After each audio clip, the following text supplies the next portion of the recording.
नमस्कार, आप सभी का स्वागत है war update with Amit Kumar Palit में। मध्य एशिया में फिलहाल शांति है, लेकिन ये जो शांति है अमेरिका और ईरान के बीच ही है। 13 दिन की लगातार जो एक संघर्ष को देखने को मिला इस पूरे इलाके में, जिसमें अमेरिका और ईरान के बीच वार पलटवार होता रहा, वो फिलहाल रुका हुआ है। 13 दिन तक तो चला, उसके बाद रोका गया है। लेकिन एक और फ्रंट यहां पर खुल गया है, और वो फ्रंट है सऊदी अरेबिया और यमन के हुतीस के बीच में। अब यमन और सऊदी दोनों ही पड़ोसी मुल्क हैं। इनके बीच ये जो संघर्ष है पहले भी होता रहा है, लेकिन एक बार फिर से इसकी शुरुआत हो गई है। पहली चीज ये समझनी होगी कि जब मध्य एशिया में युद्ध की शुरुआत हुई थी, सऊदी अरेबिया अमेरिका का सहयोगी है। सऊदी अरेबिया में अमेरिका के बेसिस हैं जिस पर हमला भी हुआ। जब लड़ाई की शुरुआत हुई थी 28 फरवरी 2026 को, जब ईरान के ऊपर हमला हुआ, सर्वोच्च लीडर खामनेई की हत्या हो गई, मौत हो गई, जो अटैक हुआ था उसमें, जिसके बाद से जो युद्ध शुरू हुआ था उसमें सऊदी अरब के ऊपर भी लगातार हमले होते रहे। अब हुतीस ने उस वक्त कोई हमला नहीं किया था, हुतीस शांत बैठे हुए थे, लेकिन हुतीस प्रॉक्सी हैं।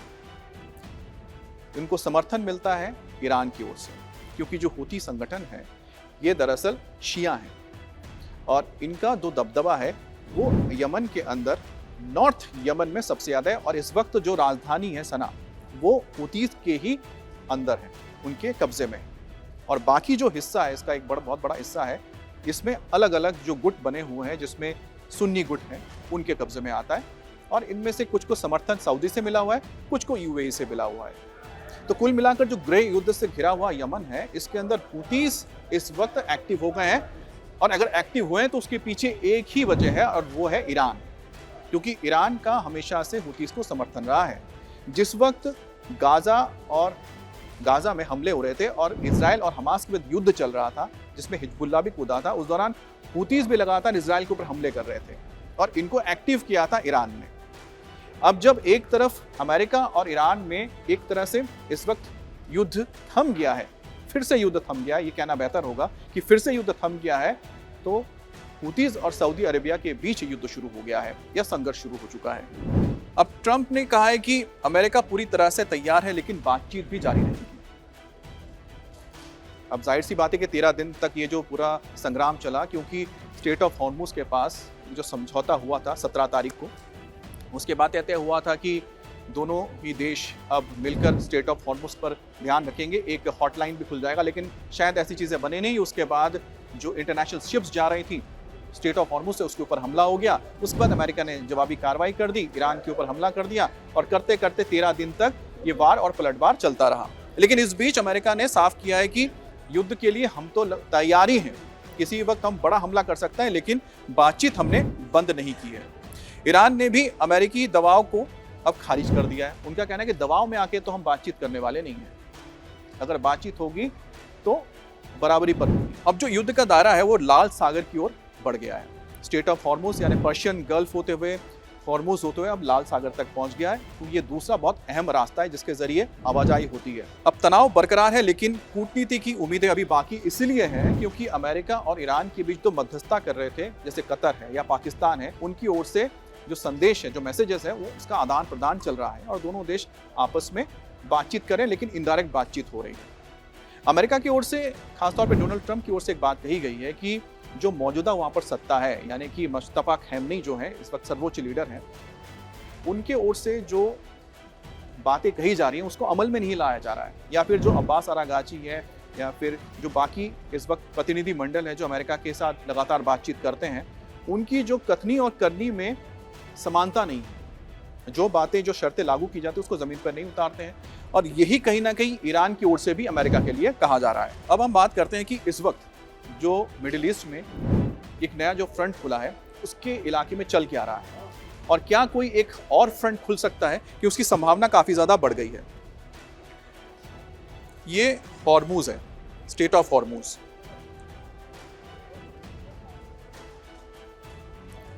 और ये इलाका हो गया लाल सागर का, रेड सी। यहां पर फिलहाल हालात तनावपूर्ण है और यहाँ पर आवाजाही बंद है, क्योंकि ईरान ने यहाँ पर रोक के रखा हुआ है, किसी को आने जाने नहीं देते, और दूसरी तरफ अमेरिका ने भी यहाँ पर घेराबंदी कर रखी है, वो भी ब्लॉकेट करके रखा हुआ है, कोई आ नहीं जा सकता उनकी इजाज़त के बगैर। अब बचा था ये लाल सागर का इलाका। अब लाल सागर के इलाके में ये जो आप जगह देख रहे हैं, यहाँ पर जिबूती के पास, यहाँ से होते हुए यहाँ पर है बाब अल मंदेब।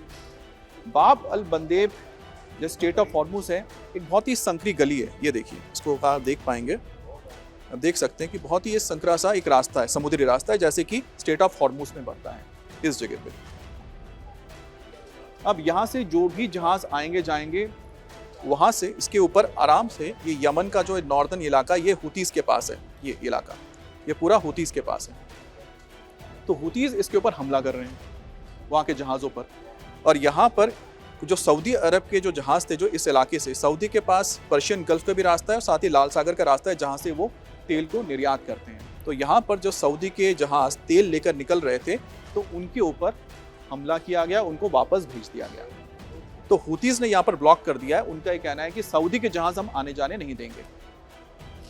तो ऐसे में सऊदी अरब ये उनके जहाज़ों पर हुए हमले का बदला ले रहे हैं, और सऊदी के ओर से जो एयरफोर्स है उसने यमन के ऊपर, जहाँ पर हुतीज़ के इलाके हैं, हुतीज़ के जो यहाँ पर इलाके हैं, उसके ऊपर हमला किया है, हवाई हमले किए हैं, और हुतीज़ ने भी पलटवार किया है। अब हुतीज़ के पास तो एयरफोर्स तो नहीं है, लेकिन उनके पास ड्रोन है जो उनको ईरान से मिला हुआ है, मिसाइल्स हैं उनके पास जो ईरान से दी गई हैं। और हुतीज़ का दावा है कि उनकी सऊदी अरब के एक ड्रोन को उन्होंने मार गिराया है, जिसका मकसद था कि वो यमन के हुतीज़ के इलाके में आके हमला करें। तो यहाँ पर एक संघर्ष बड़ा पैदा हो गया है सऊदी अरेबिया और यमन के बीच में। और अगर ये फिर से आगे बढ़ता है, अगर फिर से यहाँ पर सऊदी अरब के साथ ये संघर्ष बढ़ जाता है, तो एक फ्रंट इस तरफ है जिसमें स्टेट ऑफ हॉर्मुज के इलाके में, और दूसरा फ्रंट लाल सागर के इलाके में खुल जाएगा। और ईरान की कोशिश कहीं ना कहीं यही है। उसका ये मानना है कि अगर हॉर्मुज में ब्लॉकेट करके वो दबाव डाल रहे हैं पूरी दुनिया के ऊपर, अमेरिका के ऊपर, उसी तरह से वो लाल सागर में भी ब्लॉकेट करके एक तरह से पूरे यूरोप के ऊपर भी दबाव डालने की कोशिश कर रहा है, क्योंकि लाल सागर से ही स्वेज कनाल का रास्ता निकलता है। इस इलाके में जो स्वेज कनाल है, इसके ज़रिए जो भी ट्रैफिक है, चाहे वो इंडियन ओशन से आ रही है, अरेबियन सी से आ रही है, एशिया से आ रही है, कहीं से भी आ रही है, लाल सागर होते हुए सीधा ये भूमध्य सागर में पहुंच जाते हैं, यानी कि यूरोप और अमेरिका जाने के लिए। ये जो रास्ता है, स्वेज कनाल से आने का जो रास्ता है, अगर लाल सागर को ब्लॉक कर दिया जाएगा, तो अब सोचिए कि कितना बड़ा जो दुनिया का एक अर्थव्यवस्था है का हिस्सा है, वो प्रभावित होगा। स्टेट ऑफ हॉर्मुज को ही ब्लॉक करने से पूरे दुनिया के ऊपर एक बड़ा असर पड़ा था। और अब अगर लाल सागर का इलाका बंद कर दिया जाता है हुतीज़ की ओर से हमला करके यहाँ पर, तो जो स्वेज कनाल से आने जाने का रास्ता होगा, यहाँ से कुछ आ ही नहीं पाएगा, क्योंकि यहाँ पर आप ब्लॉक कर दे रहे हैं। फिलहाल तो सऊदी अरब के पास सिर्फ एक रास्ता बचा है, वो है स्वेज कनाल के जरिए अपने सामान को भेजने का या फिर सामान को लाने का। लेकिन क्या सऊदी अरबिया, ईरान के प्रॉक्सीज और ईरान के ओर से जो एक दबदबा बनाया जा रहा है और एक पूरे इस इलाके में एक वर्चस्व की कोशिश की जा रही है, उसको मानेगा? उस दबदबे को सऊदी अरेबिया उसको कभी भी नहीं मानेगा। और यही वजह कि सऊदी अरेबिया ने हाल ही में अमेरिका के साथ न्यूक्लियर डील की है। यूएई के बाद पहला ये मौका है जब सऊदी अरेबिया के साथ भी अमेरिका ने न्यूक्लियर डील की है, जिसके तहत यहाँ पर परमाणु ऊर्जा संयंत्र लगाया जाएगा। लेकिन जैसा मैंने पिछले वीडियो में कहा था, सबसे महत्वपूर्ण उसमें है कि एनरिच यूरेनियम जो तैयार किया जाएगा वो सऊदी अरेबिया में ही किया जाएगा। और 2018, जो मैं आपको फिर से याद दिलाता हूं, 2018 में प्रिंस मोहम्मद बिन सलमान ने कहा था कि अगर ईरान न्यूक्लियर बॉम्ब बनाता है तो हम भी बनाएंगे, वरना हमें फिलहाल बनाने की जरूरत नहीं है। लेकिन अभी के जो हालात लग रहे हैं, उससे यही लगता है कि धीरे धीरे सऊदी अरेबिया की कोशिश होगी कि वो भी परमाणु जो संयंत्र है वो लगाएगा और साथ ही साथ अपना न्यूक्लियर प्रोग्राम भी शुरू करने वो जा रहा है। तो यहाँ पर जो फिलहाल मिडिल ईस्ट में एक फ्रंट तैयार हुआ, एक इधर तैयार हो गया लाल सागर में, अब एक और बन सकता है कैस्पियन सी। अब कैस्पियन सी में क्या हुआ? कैस्पियन सी में माना ईरान के कुछ जहाज जा रहे थे रशिया, इन जहाज़ों के ऊपर हमला किया गया जो हमला किया यूक्रेन की ओर से किया गया। अब यूक्रेन ने जो हमला किया है यहाँ पर, यूक्रेन ने यहाँ पर हमला किया, टारगेट किया, और यूक्रेन की ओर से कहा गया कि जो जहाज थे उसमें ड्रोन्स और साथ ही मिसाइल बनाने के पार्ट्स भेजे जा रहे थे रशिया ईरान की ओर से। और यूक्रेन लगातार यही कह रहा है कि जो ड्रोन्स इस्तेमाल कर रहा है रूस इस वक्त यूक्रेन के ऊपर हमला करने के लिए, वो सभी ईरानी ड्रोन्स हैं, शाहिद ड्रोन्स जिसका इस्तेमाल किया जा रहा है, अटैक ड्रोन्स। और इसी वजह से यूक्रेन ने हमला किया, क्योंकि ईरान लगातार मदद कर रहा है रशिया की। अब ईरान की ओर से कहा गया है कि वो बदला लेगा, और बदला लेगा यानी कि जाहिर सी बात है कि क्या वो मिसाइल्स से हमला करेगा, मिसाइल दागे जाएंगे यूक्रेन के ऊपर। तो ऐसे में अगर एक और ये फ्रंट खुल जाता है तो क्या सीधा यूरोप भी इस मध्य एशिया की लड़ाई में कूद पड़ेगा? क्योंकि हालात ऐसे अब बनते जा रहे हैं कि हो सकता है कि यूरोप को भी ना चाहते हुए इस युद्ध में आना पड़े। क्योंकि वजह क्या है? एक हो गई वजह जो मिडिल ईस्ट में स्ट्रेट ऑफ हॉर्मुज को बंद किया गया, वहां से तेल नहीं आ पा रहा है। दूसरा, लाल सागर न सिर्फ नॉर्थ अफ्रीका बल्कि जो पूरा अरब का इलाका है, साथ ही यूरोप के लिए भी बहुत महत्वपूर्ण ये रास्ता है, इसको बंद कर दिया जा रहा है। तो एक पॉइंट, कॉन्फ्लिक्ट पॉइंट ये हो गया, दूसरा ये हो गया, और तीसरा यहाँ पर यूक्रेन या फिर यूरोप के ऊपर हमला। तो हालात कुछ ऐसे इस वक्त बन गए हैं मिडिल ईस्ट में, या ईरान की ओर से कुछ ऐसे हालात बना दिए गए हैं अपने प्रॉक्सीज के जरिए कि आने वाले वक्त में ईरान के साथ सऊदी, साथ ही पूरा का पूरा जो अरब कंट्रीज़ हैं, इसके अलावा क्या यूरोप और साथ अमेरिका और इजराइल, ये सब मिलकर क्या इस युद्ध में कूद पड़ेंगे। और ऐसे में अगर हालात बनते तो पाकिस्तान किसके साथ जाएगा? क्योंकि अगर हुतीज़ और सऊदी अरेबिया के बीच युद्ध अगर बढ़ता है तो ऐसे में पाकिस्तान क्या करेगा? क्योंकि पाकिस्तान का सऊदी अरब के साथ डिफेंस पैक्ट है। दोनों में से किसी भी देश के ऊपर कोई अगर तीसरा देश हमला करता है तो उसे अपने ऊपर हमला माना जाएगा।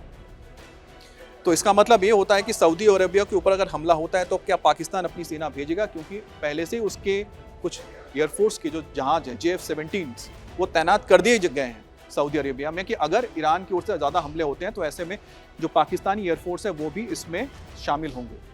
और इससे पहले जब यमन के ऊपर हमले हो रहे थे तब पाकिस्तान की एयरफोर्स ने भी इसमें साथ दिया था। पाकिस्तानी एयरफोर्सेस ने भी बॉम्ब्स गिराए थे यमन के ऊपर, हुतीज़ के साथ जब लड़ाई चल रही थी उस दौर में। तो क्या एक बार फिर से पाकिस्तान इस युद्ध में शामिल होगा? ये भी अपनी बड़ी बात है, क्योंकि पाकिस्तान तो एक तरफ जहां ईरान के साथ मध्यस्थता की बात करता है, दूसरी तरफ वो सऊदी अरेबिया के साथ मिलकर ईरान के ही प्रॉक्सीज यमन में मौजूद हुतीज़ के ऊपर हमला करने के लिए पाकिस्तान सऊदी अरेबिया का साथ दे रहा है। तो कहीं ना कहीं जो ये पूरी की पूरी आप देख रहे हैं, ये जो पॉलिटिक्स है, मिडिल ईस्ट की जो पॉलिटिक्स है, वो किस तरह से बोलते हैं ना, विरोधाभास पैदा करती है, जिसमें पाकिस्तान एक अहम कैरेक्टर है। उसी तरह से यहाँ पर ईरान को देखिए, ईरान भी एक कैरेक्टर है, और साथ ही सऊदी अरेबिया और जो अरब कंट्रीज़ है वो भी एक कैरेक्टर है, और साथ ही साथ इसमें अमेरिका भी है। इस बीच अहम ये हो जाता है कि इजराइल के प्रधानमंत्री बेंजामिन नेतन्याहू अमेरिकी दौरे पर गए। दोनों की मुलाकात होने जा रही है, डोनाल्ड ट्रंप के साथ मुलाकात होगी, और जब मुलाकात होगी तो जाहिर सी बात है कि मिडिल ईस्ट को लेकर बातचीत होगी। और क्या इस मुलाकात के बाद इजराइल एक बार फिर से ईरान के साथ युद्ध में कूद पड़ेगा? क्या वो फिर से वो हमले शुरू करेगा? क्योंकि बेंजामिन नेतन्याहू ने साफ कर दिया है कि किसी भी लिहाज से ईरान को परमाणु हथियार हासिल करने नहीं दिया जाएगा, और ईरान के परमाणु कार्यक्रम को खत्म करना ही होगा। तो नजर रखिएगा, क्योंकि आने वाले वक्त में इस इलाके में, पूरे मिडिल ईस्ट में जो दायरा है वो सिर्फ स्ट्रेट ऑफ हॉर्मुज या पर्शियन गल्फ तक नहीं रहेगा। ये मुद्दा और आगे जाने जा रहा है, और मान के चलिए कि कहीं कहीं मोटा मोटा ये क्या बन गया है, जो जियोपॉलिटिक्स में समझिएगा, जो यहाँ पर राजनीति हो रही है, तो यहाँ पर राजनीति कहीं ना कहीं सिर्फ ईरान और अमेरिका तक नहीं रह गई है, ये या फिर ईरान या फिर यहूदियों के बीच में नहीं रह गई, या मुस्लिम और यहूदी के बीच में नहीं रह गई है। ये मुस्लिमों के अंदर ही शिया ईरान, शिया हुतीज़, शिया हिजबुल्लाह के साथ Sunni Saudi Arabia, Sunni UAE, Sunni Kuwait, Sunni Bahrain और सुन्नी कतर के बीच हो गया है मामला। तो यहाँ तक ये पहुँच चुका है, और ये जो पॉलिटिक्स है यहाँ की, ये पूरी पॉलिटिक्स जो है इस मिडिल ईस्ट की, मध्य एशिया की, ये पूरी दुनिया को प्रभावित करने जा रही है। और इस बीच भारत कैसे अपने आप को संभाल रहा है, इस बारे में बताएंगे आपको अगले वीडियो में। बहुत बहुत धन्यवाद। अपने कमेंट जरूर हमारे साथ शेयर कीजिएगा।